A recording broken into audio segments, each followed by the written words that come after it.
Hello again and welcome to another video. My name is Nick and today we are going to be doing the periodic table. Now the periodic table is the most important tool in chemistry. If you can understand your periodic table, you can cut down on your learning time and you can get great results. And I'm going to show you why. So let's start with row 1 and column 1, which is hydrogen. So this we name 1, column 1. It is the alkali metals. Everything there is an alkali metal except hydrogen. Number 2 are your alkali earth metals. Then we have 3. We skip the transition metals because these are not important. I want to focus on the first 3 rows because in junior level chemistry right up to A levels, those are the most important rows. And so as an introduction, these are the ones you need to understand. 4, 5, 6, 7 are your halogens and 8 are your noble gases. Okay, so let's look at what happens as we go along each row. So we remember that electrons orbit around the atom, much like we orbit around the sun. So you've got your nucleus in the middle, and then this would be your hydrogen, and you'd have an electron going around it. Now, if we count the number of elements in the first row, there's 2. And that means that each orbital, the first orbital, because it's in row 1, can have 2 electrons. So hydrogen has space for 1 more electron. Now, if I look at the next one, helium has space for 2 electrons, and it's got 1, 2 electrons, because each time I add an element, I add an electron. So we look at helium and we say, right, that's complete. Its first orbital is complete, and that's why these elements here are all neutral. They've got a zero charge. They're happy on their own. They don't need other electrons. They've got complete full orbitals. Now let's look if I jump to the next row and the next element, lithium, I'm going to have that first orbital we know is complete. Okay, it's happy. It's got both its electrons. But now the third electron goes into the next orbital along. And so if we count the row 2 elements, we get 1, 2, 3, 4, 5, 6, 7, 8 possibles. 8, so it can hold 8 electrons. So it's got space for 7 more. 1, 2, 3, 4, 5, 6, 7 spaces. Okay, so these electrons on the outer orbital are called valence electrons. So that's important. You'll hear valence electrons come up. Valence electrons are your electrons on the outer orbital.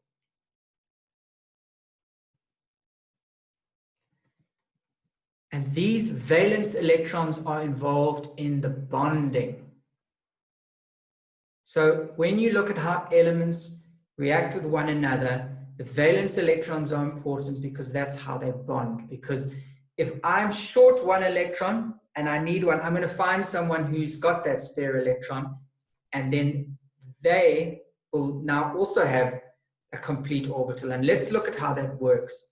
So we will take water, because we all know the formula for water is H2O. H, and let's look at oxygen. And I'm going to write oxygen in a slightly darker blue. And I'm going to put its orbital in a lighter blue. Now, if we look at 1, 2, oxygen's on the second row, it's got that complete inner orbital. And so the outer orbital then has 1, 2, 3, 4, 5, 6. Right? 1, 2, 3, 4. I'm doing them together in this one because electrons usually bond in pairs. They like to be paired up. And then it's going to have one there, and then another one there, and then it's got two spaces, there and there. There are my two spaces. Let's do the spaces in a different color.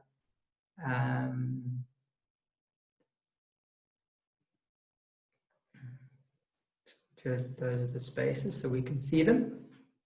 And now hydrogen, we've seen earlier, has its one electron.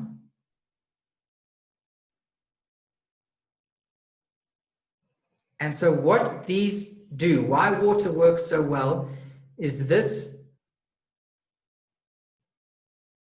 electron goes in. And so now we have 8 electrons around the oxygen atom. So it's happy because it's got, in a way you can say it's got 1, 2, 3, 4, 5, 6, 7, 8. So it's aspiring to be a noble gas. It's achieved its goal. And hydrogen has also, because it's got 1, 2. So if we look, they're now bonded in order to become complete. So I will just show that bonding pair there.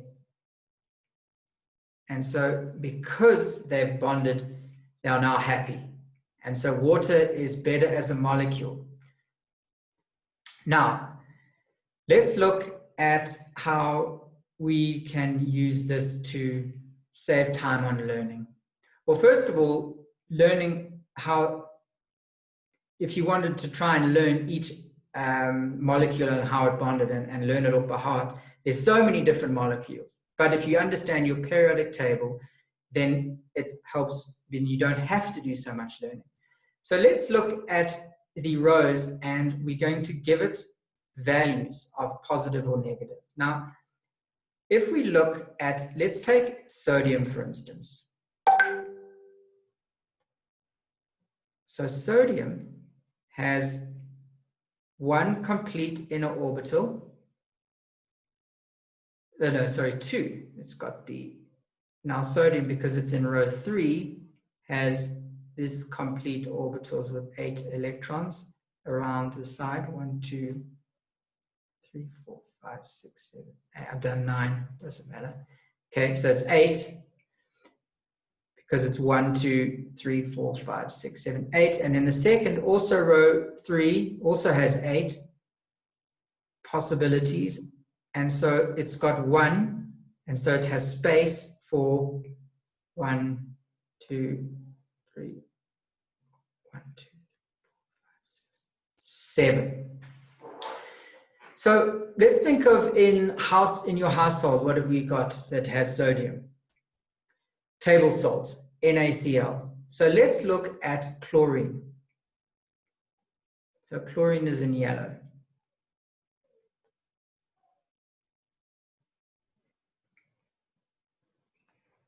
Well, chlorine, I'm not going to draw each electron, it's also got a full orbital and then another full orbital, and then it's got 7. 1, 2, 3, 4, 5, 6, 7, and a space for 1 more. And sodium has that extra 1. So there we see that these would then form, this went in there, then you would have, together they would be happy. So let's look at how this translates to numbers in the row. So a way of thinking of it, even though these are shared electrons, we can think of sodium as having an extra electron. So it took its electron and went into there and gave it to the chlorine. And so chlorine was then happy because it was easier for this to give 1 to chlorine and chlorine to get 8. And so sodium we can think of as having given that electron and going back 1 to neon. and so also achieving its happy state. Doesn't really become neon, it's just a way of remembering it. So we think of sodium as having had an extra electron, so we can think of it as has plus 1 electron. This would then be plus 2. These would have plus 2. Now I'm going to skip to the final row, which had chlorine, and we can think of that as being short 1 electron. So we can think of it as it was minus 1 electron, and then minus 2, minus 3. We'll put this as plus 3, and then carbon plus or minus 4 can go either way. Now, another thing to think of when these elements bond is that it's not necessarily always minus 1. On occasion, it could be plus 7. We think of it as, oh, it gives all the 7 away. And then plus 6, plus 5, and then this could be minus 5. Okay, but that's on a rare occasion. These bottom ones are the ones that we usually use. Okay, so this is how it's going to save you time. So you usually get given a table of ions, which you have to learn. So for example, the basic ones would be learning like a hydrogen ion. Well, that's simple. Hydrogen is just plus. That's an ion. So let's make a note of these ions. Okay.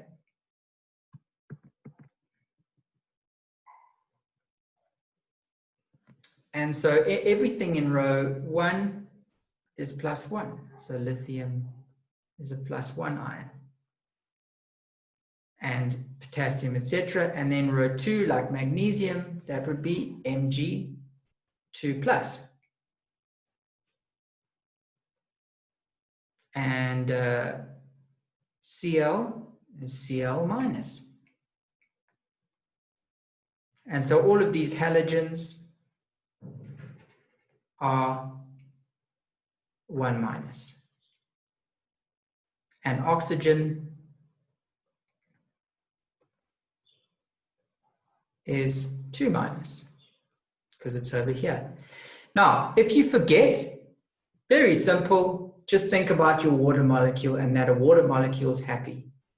And then you should remember, well, water is H2O, so it has 2 minus, and the hydrogen is a plus 1 and a plus 1.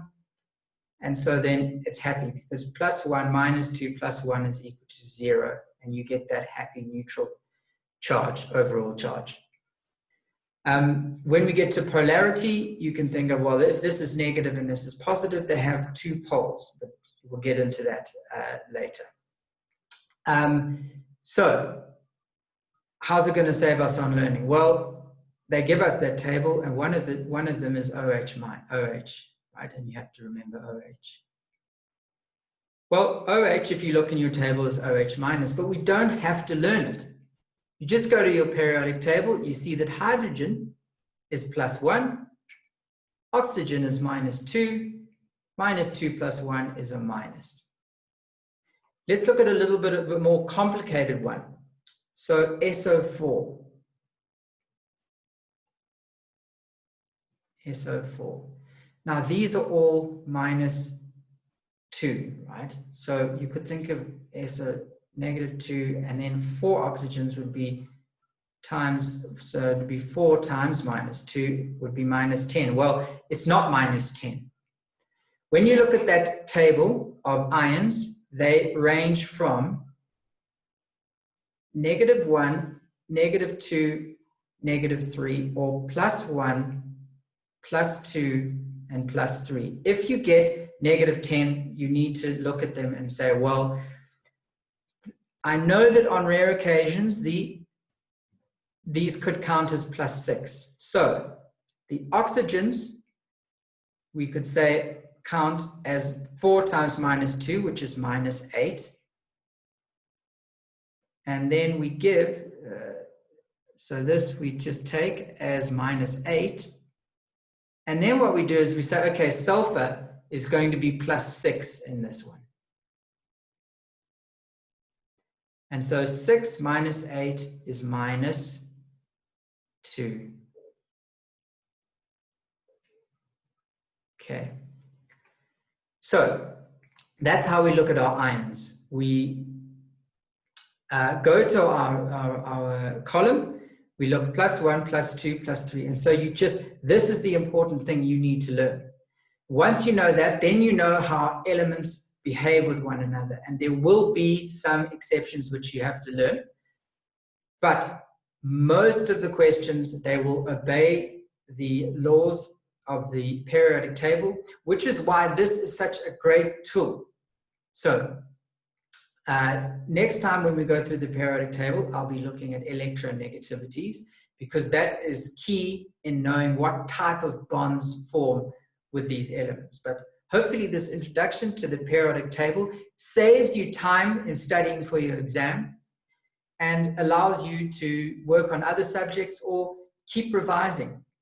So if this video helped you, please find the like, subscribe button somewhere on your screen here, and share it with your friends, all that good stuff. And I will see you in the next lesson. Have a great day.